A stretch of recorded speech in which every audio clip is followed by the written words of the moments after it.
Hey guys, welcome back to the Liz Wheeler Show. If you haven't already subscribed to the show, now is a perfect time to do that. If you would not mind going to Apple Podcasts or Spotify, clicking the subscribe button, I would greatly appreciate it. If you prefer the video version of the show, you can go to youtube.com/Liz Wheeler or rumble.com/Liz Wheeler. Hint, hint, go to Rumble, rumble.com/Liz Wheeler. Hit the subscribe button over there as well. I really appreciate everybody who's been subscribing. It's not just more convenient for you, it's also an act of kindness on your part because it helps my content become more discoverable for other people who haven't seen what we're talking about, heard our conversations, and maybe they need to. So you're helping the cause as well as making it easier for me to notify you when I have interviews, episodes, and other content for you. So what I want to talk about today is I want to talk about, this is a follow-up show in a sense to Monday's show. Right after the Super Bowl, we talked about that, we talked about the halftime show, obviously, Rihanna's halftime show, and I showed you a graphic or a meme that was going all around Twitter, and it showed Rihanna, it showed Sam Smith, it showed Lizzo, and Dylan Mulvaney. Now, obviously, Rihanna was from the Super Bowl, Sam Smith, Lizzo, and Dylan Mulvaney were from the Grammys a couple weeks ago. They were all wearing this very bright scarlet red color, not a color that's particularly in fashion. And so it got noticed by some people who, when I say a conspiracy theory has come of this, I say it obviously laughing because is a conspiracy theory an insult anymore? Perhaps not. But the conspiracy theory is that these four, perhaps more, but at least these four are part of a satanic cult in Hollywood. And this is the way that they display that by wearing this color, this scarlet red. Now, Sam Smith, obviously at the Grammys, did that performance where he was performing dressed as Satan surrounded by demons. So a little less far-fetched for someone like him. But I mentioned this graphic in the post-Super Bowl show, and I got to tell you, I got hundreds, thousands of responses to the show, of course, but a huge percentage of the responses to that show from you guys were about that graphic. We're about this idea or this suggestion or this conspiracy theory, whatever you want to call it, that there is a satanic cult in Hollywood. So I wanted to dig into that a little bit more, tell you my thought process on how I'm breaking this down, how I think about it, whether this is true or what it means. Is there any nuance to it? I also wanted to talk about, I got flack on Twitter after the Super Bowl for criticizing the halftime show, the Rihanna halftime show. And it wasn't just from liberals. Obviously, liberals criticize everything I say. I don't care about that. But a lot of Republicans and conservatives were very positive about Rihanna's halftime show. They were like, oh, she kept all of her clothes on. So what's your problem then? It was all the classics. It was wonderful. It was fun. It was family friendly. And I could not disagree with this more. And I don't care in and of itself about the criticism, but the fact that the criticism exists made me think that we need to do a deeper dive into the problems with our culture, because even conservatives and Republicans have gotten so desensitized to the evil pervading our culture that we almost fail to see it unless it is to the level of shocking that, Sam Smith's Grammy performance is. And I understand. I totally get it. Sam Smith's dressing up as Satan compared to Rihanna at the Super Bowl, yes. Obviously, the Sam Smith performance is a lot more shocking. It's a lot more grotesque. It's certainly more irreverent. But that doesn't mean that what Rihanna did isn't extremely problematic as well. So I wanted to talk a little bit about what exactly is infecting our culture. Is there a satanic cult that is in Hollywood, or do these people in Hollywood belong to a satanic cult? Are they doing the work of a satanic cult? So that's what we're going to talk about. Let's get to it.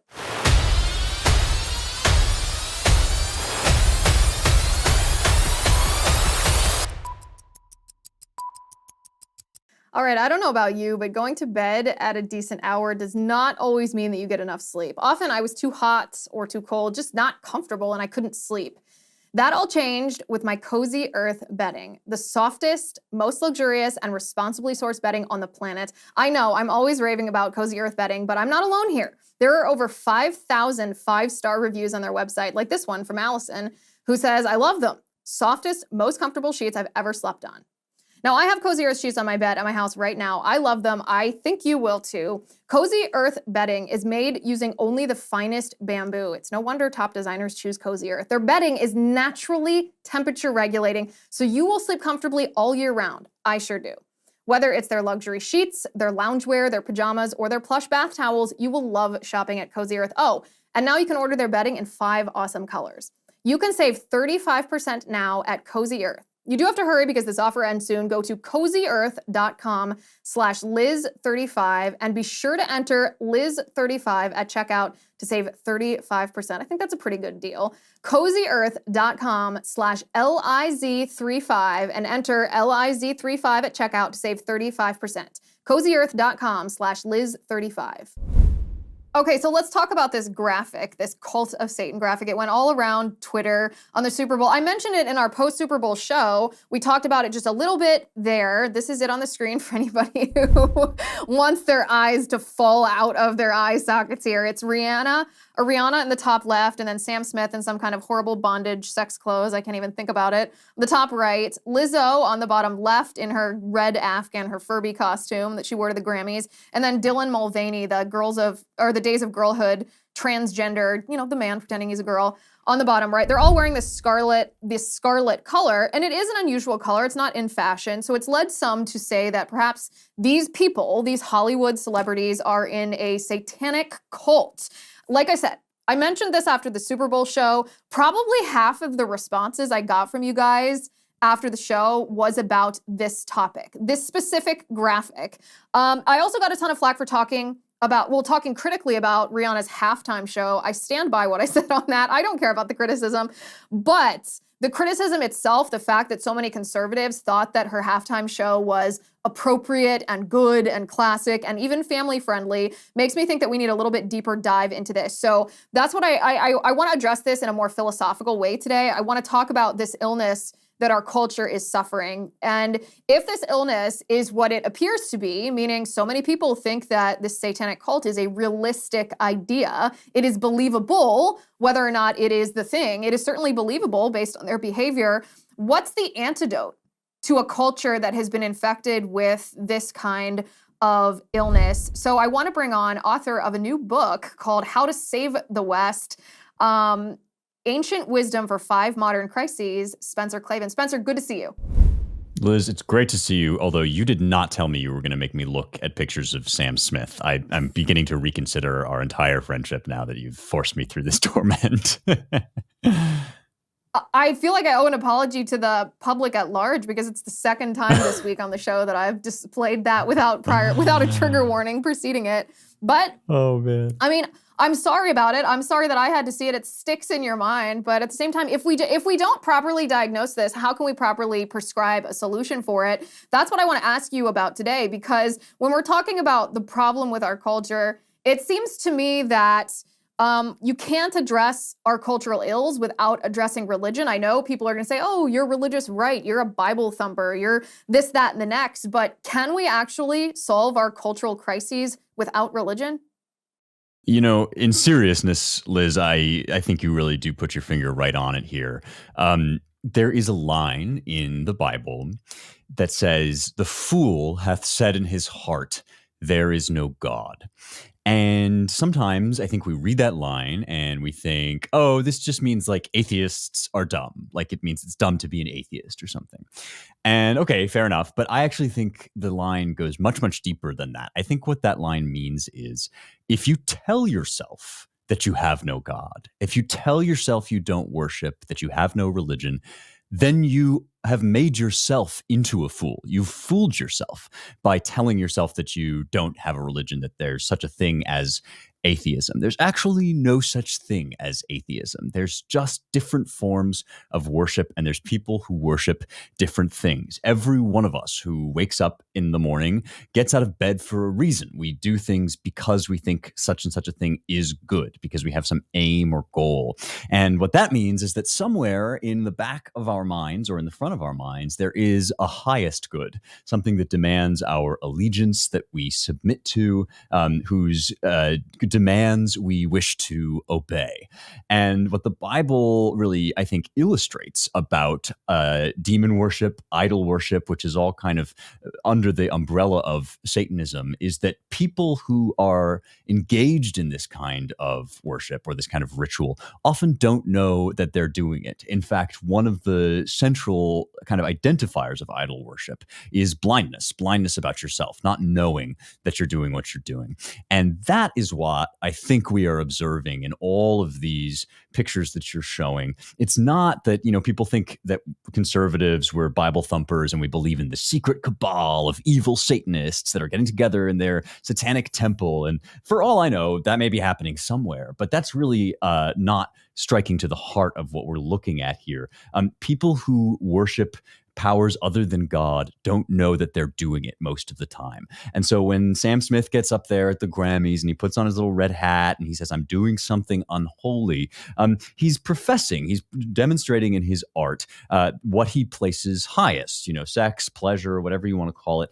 Anything that you put into that slot of the highest good besides God is going to betray you and make you a fool. We can't talk about or understand these things without making reference to religion and to worship. This is why in the book I talk about the crisis of religion. It's not because we've lost our religion. It's because we've put our faith in something other than God. And the way back is to read the great texts and understand that there's actually only one thing that's worthy of being put in that position, worthy of really being worshipped. So, call me a Bible thumper or whatever, but it's not as if I'm saying these guys are, rubbing their hands trying to do evil. It's that the people who say to themselves that they aren't religious are the most religious people of all.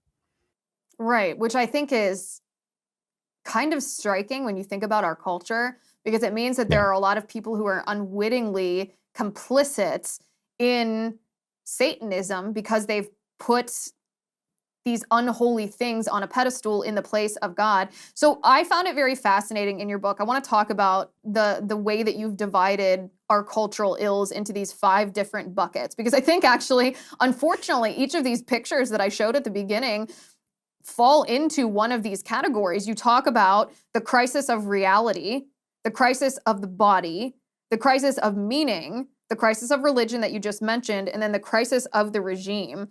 And if we could, I'd like to break down each one, because I think a lot of times sitting here, we identify the evils that are happening in our culture. It's obvious to us when we see something like Sam Smith or see something like Lizzo. And when I mean Lizzo, I mean we're told as conservatives that we're not allowed to comment on the fact that Lizzo is humongously fat. We're told that if we call her obese, not as an insult, but just as an observation that she is morbidly obese, she's overweight, that's a slur the same as the N-word, right? So we're told that we're not even allowed to observe the physical reality of her body, what she looks like because of this.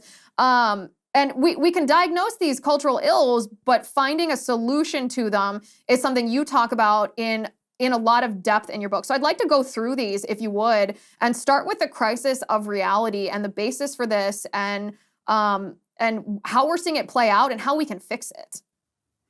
Absolutely. I think that's spot on. We talk about these things. We know there's something deeply wrong with a lot of this stuff. And I think that in addition to the, musical performance stuff we started about by talking about, we could go into all sorts of other things. Like we could talk about that statue that they just put up in New York, representing, abortion and Ruth Bader Ginsburg. And so help me, it looks exactly like the goddess Ishtar, like one of these kind of pagan deities that we were all being asked to kind of bow down and worship. And of course, in a more supposedly secular sphere, we have things like the BLM riots, where we were all supposed to take a knee and ask for forgiveness. There was the COVID regime when Dr. Fauci represented the science.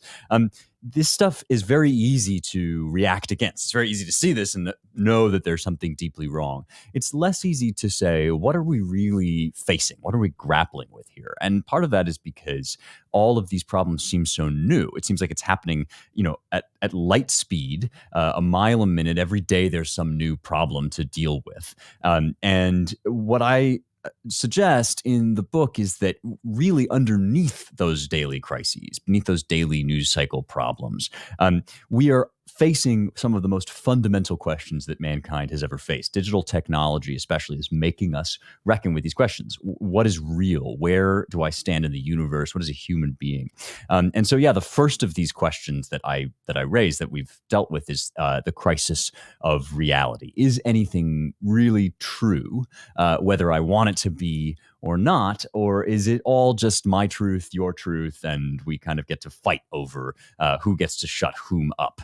And I think we're seeing this all over the place with, our quote unquote post-truth politics and the battles over social media censorship. This idea that if I can stop conservatives from saying what they want to say, then those truths won't exist. You kind of alluded to that with Lizzo.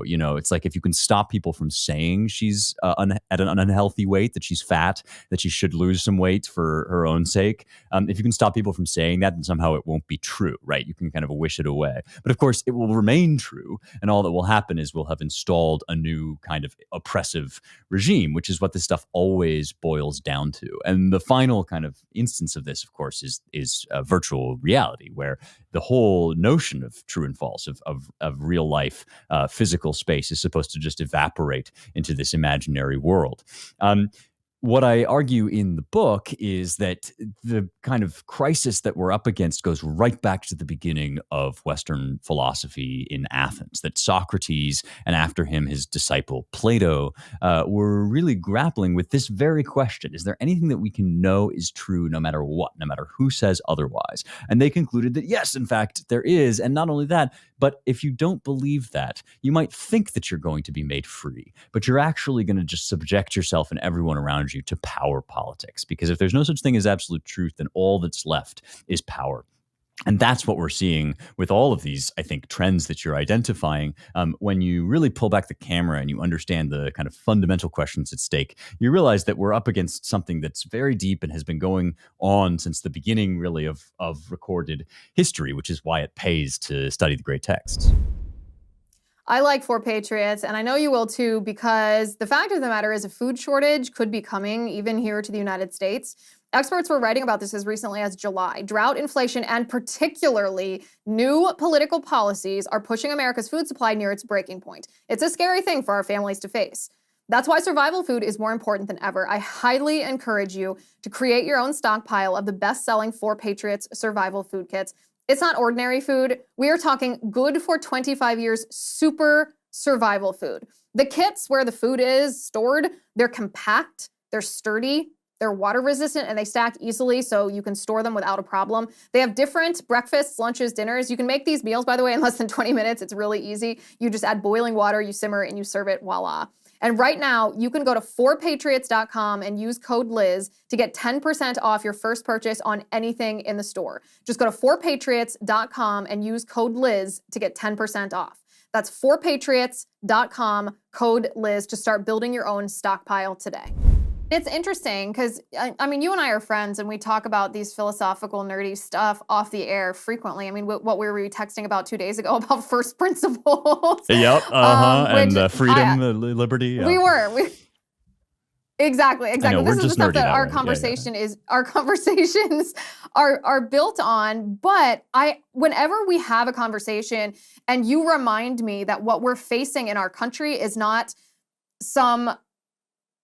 the first time that a nation has faced this, right? We feel like it's the first time. We're like, has any nation ever dealt with a transgender crisis where we're mutilating the bodies of young girls and young boys based on an ideology that was indoctrinated into them that plays on that plays into vulnerabilities because of mental illness? Have we ever faced this?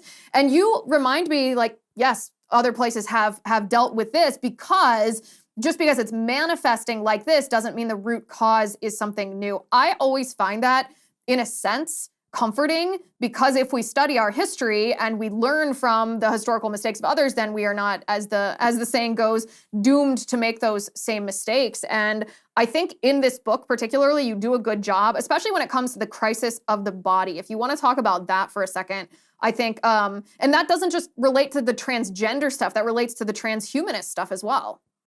That's right. Yeah. Well, it's like, the first time you fall in love, the first time anybody falls in love, they think they're inventing the problems, like they're the first people that ever had this or that issue or concern. And you're like, I feel this way about this person. Nobody's ever felt this way. And at some point you talk to, if you're lucky, you have an older person to guide you through and say, no, actually, this is just the way this stuff tends to go. And, don't go that way, go this way instead.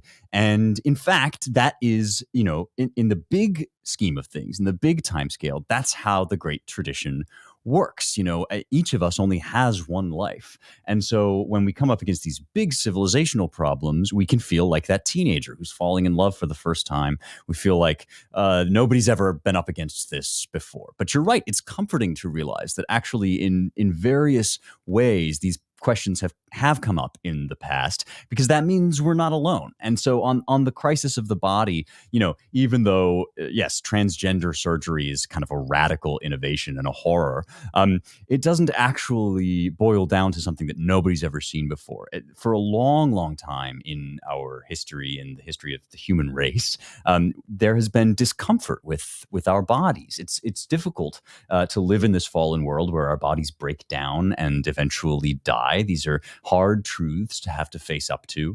And for a long time, there has been a kind of philosophical idea that, well, actually, our bodies are just a kind of accident. They're like, a burden that we have to deal with. But what's real about us is this sort of divine spark. There's some kind of ghost in the machine that can float up above our flesh, and that's really what we are. And the modern version of this is quote unquote gender identity, which is a radical innovation, to be sure, but it's just another version of this idea that there's some kind of floating you in the abstract that's not really the same as the you that lives in real life. And therefore, you should be free to do anything you want to your body, to just totally reconfigure it and remold it and do surgery and hormone injections, or as you said, brain implants, chips, if you're going the technological route. That you should just be able to kind of use the body like a lump of clay. And what I propose in the book is that by studying the history of this idea, we can see that it always makes people sick and unhappy. It always makes us more miserable rather than less to treat our bodies this way.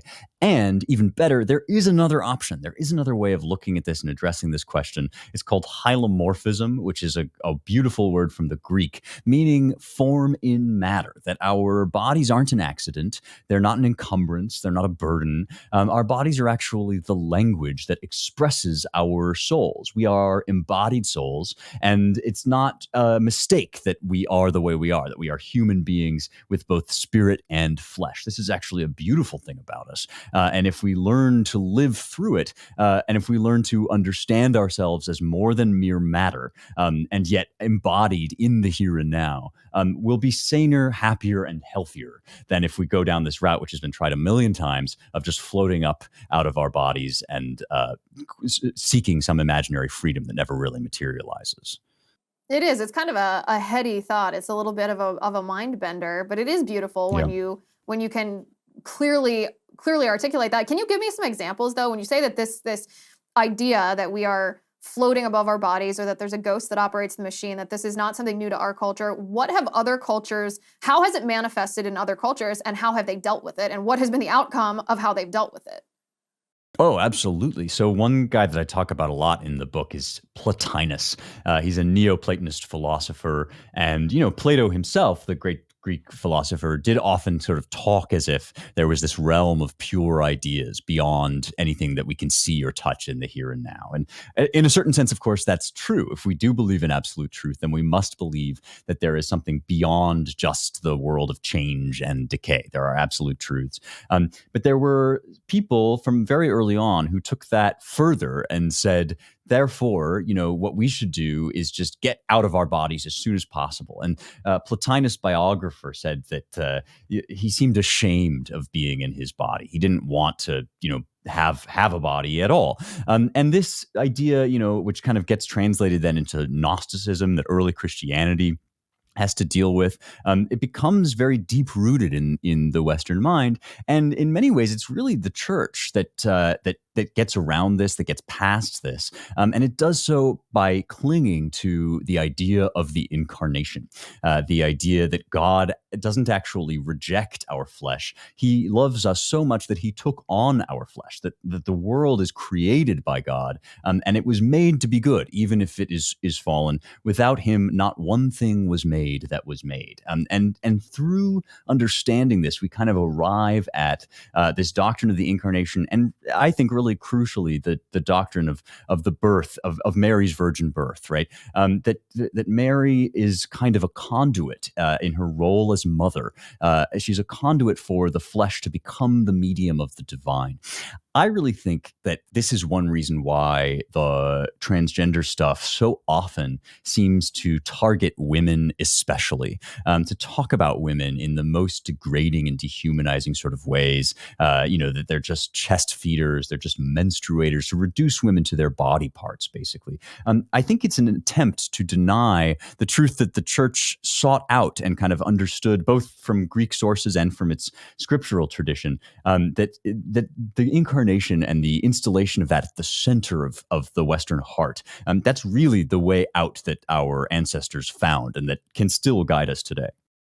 And cultures that don't embrace that don't end well, to put it bluntly. I'm not going to say it in it is as flowery of rhetoric as you can say it, but that's simply the facts of the matter. It's something that I've been grappling with. I think it's something that represents the evolution of my own political views. I think when I was a younger conservative, I leaned more libertarian because don't we all? We all love this idea of just being accountable only, our actions only accountable to the government and to community as far as they would violate someone else's inherent rights based on this maybe secular idea of ethics. And the evolution of my views has stemmed from the fact that I wish that worked, but it simply doesn't work. There's maybe even no such thing as secular ethics because you have to be grounded in something. And if you're grounded in political whim, if you're grounded in mob rule, if you're grounded in something other than natural law, then you are going to beget exactly what we're seeing in this culture right now, which is the false gospel, and in a sense, a second fall of man. Not to sound irreverent, but a fall of a culture.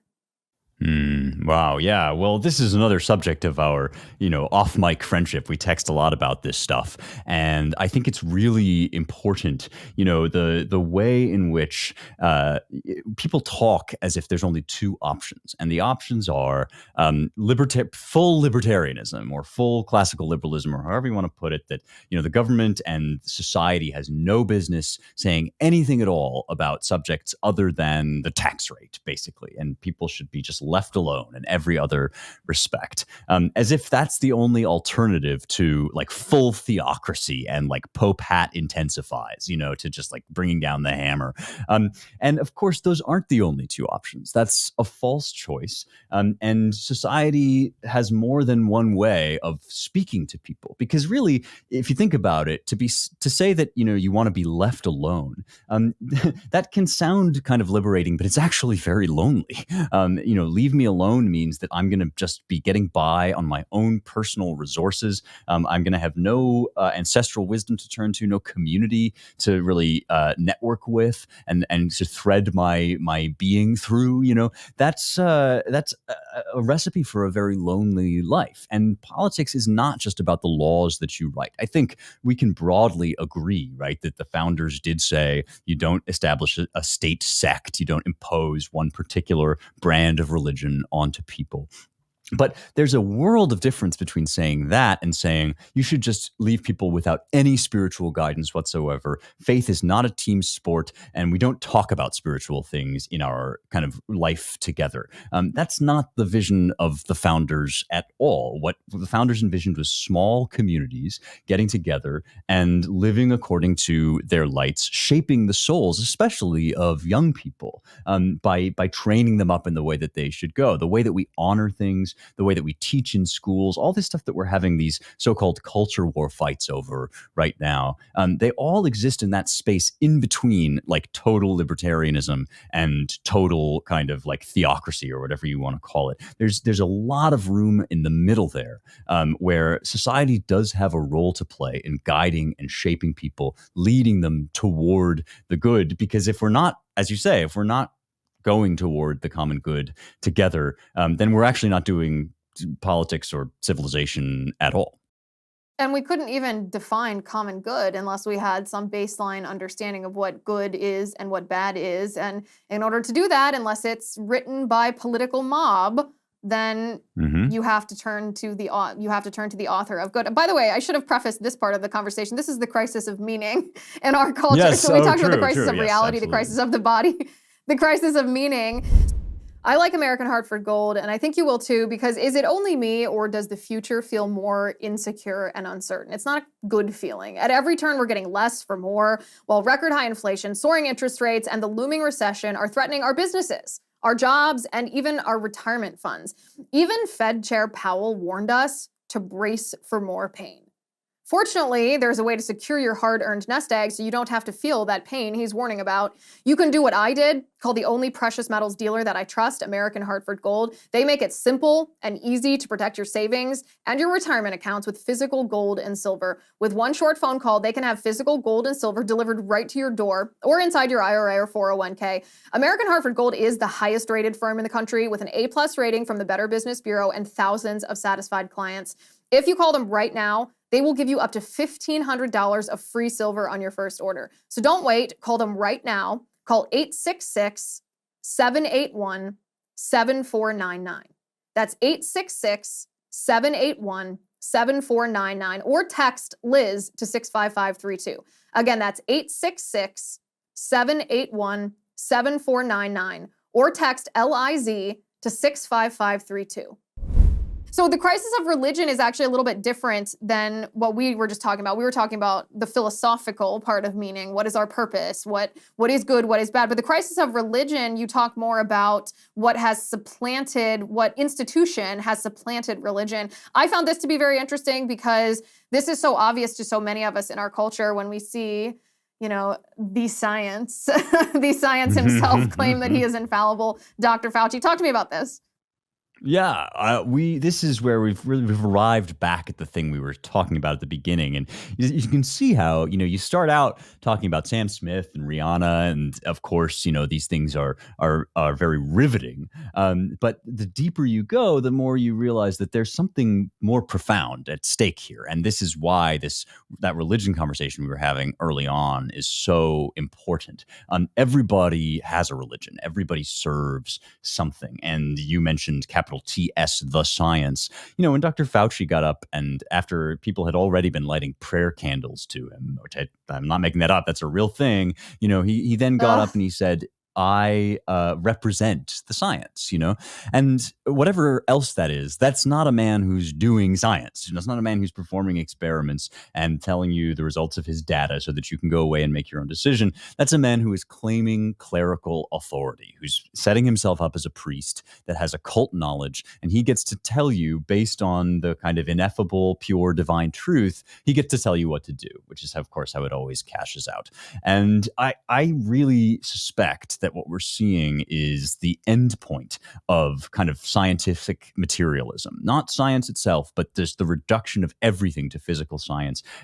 You can't live that way, and eventually you're going to start worshiping. The human heart needs an outlet for that worship, and if we don't take that impulse to church, we're going to take it somewhere else. We're going to take it to the streets and in the BLM rallies. We're going to take it to the WHO and the World Economic Forum and all these kind of governing bodies. But people always do worship. So the benefit of going back to the tradition is it helps you to become self-aware about that and to say, if I'm going to worship, if there's going to be a highest good in my life, what deserves to be placed in that role? And just spoiler alert, it's actually not Anthony Fauci who deserves to be in that role. It's God. And so we ought to become more aware, I think, about the ways that we are doing this and reorient ourselves to a better North Star. Yeah, and perhaps we should send that portion to Dr. Fauci because the spoiler alert, he might be the only one that's spoiled by that. He might be the only one that is surprised to hear that.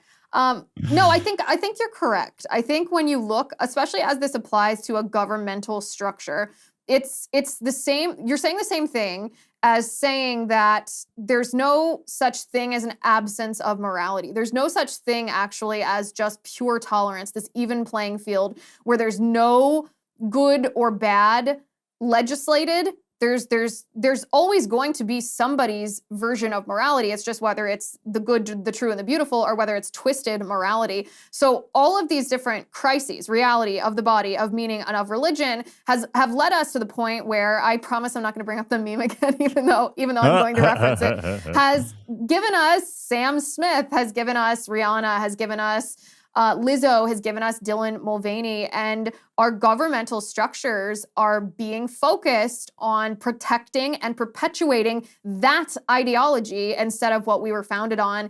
And it's brought a lot of people to the point where they're asking, are we past the point of no return? Yeah, this is the crisis of the regime, the American regime specifically. And I think what you're saying, which is basically neutrality is fake, right? That's really right. And that's kind of a good way of summing up a lot of the realizations that we've been coming to. This notion that you can scrub the public square clean of any kind of moral value, any kind of principle. It was always a deception. It was always kind of a sleight of hand. Because even if what you say is, mankind was born in God's image and therefore he deserves liberty, right? That he has the right to liberty. I believe that with my whole heart, but it's not a morally neutral thing to say. It's a claim about the moral world and what is good, and it's a claim that personal liberty is included in the good as part of the premise of the moral life. You do have to be free to make choices that can be judged good or bad. But that means that that's maybe not the only thing that government has to say about what is good, because all of our government statements, all of our life together involves some notion of what is good and what is the common good. The regime that we live in, which is a republic, is designed, I think, to support that human flourishing as best as humanly possible. And that does mean that there's a wide sphere for individual choice, but it also means that we have a small c constitution, not the big C constitution that tells you the law or even, the laws themselves that Congress makes supposedly, or that in reality, often the administrative state enacts. But not even those, but at an even deeper level, that small c constitution is what Aristotle refers to as, the rituals of our life, marrying and intermarrying between families, the rituals that we perform, the way that, going to the sports game, going to the PTA meeting, these kind of daily practices of life together. And Aristotle says something about this that I think is really crucial, that it's easy to forget. And that is that this kind of stuff, this small c constitution stuff, is an act of love. It's a labor of love. The Greek word is philia, which we translate sometimes as friendship, and politike philia, political friendship, civic friendship, is the attachment that we feel towards one another and that we build when we live together in community, especially in small communities, in neighborhoods. And this is what James Madison, the founding father, identified as kind of the key to American success. I think it's still the key to our success, even though we've lost sight of it in a lot of ways. When you see people going to their school boards or protesting, COVID shutdowns, or even gathering at a state level, like in Florida, out here in Tennessee as well, we're seeing some of this. Then you're seeing people doing the American project, saying, no, I don't want to be grouped into some giant national scheme to, overturn the patriarchy or whatever. What I actually want is to live side by side with my neighbors as Americans and figure out tailored solutions to the problems that face us in the here and now. That's a hopeful sign, and that is actually the way out of a lot of our problems, is recovering that civic friendship, that civic love. Do you feel hope? I sure do. I'll tell you, it's funny. I also feel paralysis and despair. There's no question about that. From time to time, I wake up and I think our problems are like too big. But I think that when we start thinking that way, we've kind of lost the plot a little bit, because we're both thinking too big and too small. We're thinking too big because we're trying to imagine, like, how am I going to rewrite the laws of the country so that the whole Constitution is rescued and the wheels of history are turned back into the right place? And I hate to break it to you, but you ain't got that power. You and I don't have that power. It still matters who wins the 2024 election. All that stuff still matters. But you and I individually can't fix that problem at personally at a wave a magic wand kind of level. But we're also thinking too small because we're thinking in these immediate terms about what's going to happen, tomorrow or 5 years down the line. And when we understand that we are actually inheritors of the Western tradition, then we realize that we are carrying forth a light that has survived the life and the death of civilization after civilization. This is maybe the deepest comfort, even if it's a paradox, the deepest comfort that I draw from the great traditions of the West is to think about Marcus Cicero, who lived at the end of the Roman Republic and who probably died thinking that he was a failure because the Republic was ending and the new regime was coming in. The empire was beginning to harden and to take shape. And Cicero was one of the first victims of the new regime. So at a human level, he failed. The truth of the matter, though, is only shown hundreds and hundreds of years later when in North America, on this continent, a man called John Adams shows up. And this old curmudgeon has pored over the speeches of none other than Marcus Tullius Cicero. From his boyhood, he's carried around these speeches, and he gets up and he gives his great speech in defense of the Declaration of Independence, sets this country on the path to its birth. When you understand that you are dealing with that kind of time scale, that's the tradition you are inheriting and the tradition that you are tasked with preserving, there's actually no room for despair. We have no right to despair. We have a job to do, and that is to acknowledge we don't know what's going to happen in the next 5 minutes, let alone tomorrow. But we do know that any effort we spend in defense of the good, the true, and the beautiful will not be effort wasted. I do believe that, and so I do have hope. That's beautiful. It's beautiful. And my final question for you before, and by the way, I obviously, this goes without saying, which is why I haven't said it. I obviously highly recommend that everyone get Spencer's book, How to Save the West, Ancient Wisdom for 5 Modern Crises. We just scratched the surface of the kind of stuff that's in his book. It really is not just a blueprint, but it gives you so much hope because it's a comfort to know that what we're facing in our culture today has been faced by mankind before. People have responded in various ways, and we can learn from how they responded. Where can they get your book? Oh, well, thank you for asking, and thank you for those very kind words. It means a lot when somebody who, really reads the book understands it. And of course, as you say, your friendship means a lot to me as well. So I'm grateful that you say that. People can get the book wherever fine books are sold. But if they go to howtosavethewestbook.com, they'll find all the different platforms where it's available. Or you can just go to Barnes & Noble or Amazon or any of those platforms and check it out. Absolutely. And this is probably the most important question. How many books did you read in the course of researching this book? I had to count it up. I mean, really, in some ways, I've been working on this book my whole life because there's stuff in it from when I was a little kid and there's stuff in it from just recently when I was in grad school. I think there's something like 30 pages of bibliography in there. So that's hundreds of books. I'm not totally sure what the final number is, but you'll have to check me on that. And full disclosure, this was something I texted him last week when we were talking about his upcoming book release. And I was like, how many? Count them up. How many? Because I knew it was going to be hundreds. Which I find to be endearing and confidence inspiring and hilarious. So Spencer Klavan, thank you so much for being on the show. Everyone can go to, I forget the long URL that you said. So go to Amazon or Barnes & Noble or however you read your books and buy How to Save the West by Spencer Klavan. Spencer, good to see you. It's great to see you, Liz. Thank you so much. Okay, so go to Amazon, get Spencer's book. I mean, it's really, Spencer's one of the smartest people that I know. You heard that in this interview with him. He's one of the most well-studied people that I know, and he has poured his heart and soul into this book. He's been talking to me about this book for over a year now as he has as his sweat, blood, and tears have gone into it. So highly recommend. One of the things that is a complaint oftentimes among people in our movement is that we expose the evil of the culture so much that we forget to find solutions for it, or we feel very depressed and very hopeless because we've identified these horrible things, these horrible, sometimes satanic, communistic things that are happening in our culture, and it seems like there's no hope. It seems like there's no recourse. Well, that's not the case. When you read this book, you will see that what we're facing is something that we can fix, and you will understand how to do that. So go to Amazon or Barnes & Noble and get How to Save the West, Ancient Wisdom for 5 Modern Crises by Spencer Klavan. And then tweet about it. Put it on social media. Let him know what you think and share it with a friend. Thank you for watching. Thank you for listening. I'm Liz Wheeler. This is The Liz Wheeler Show.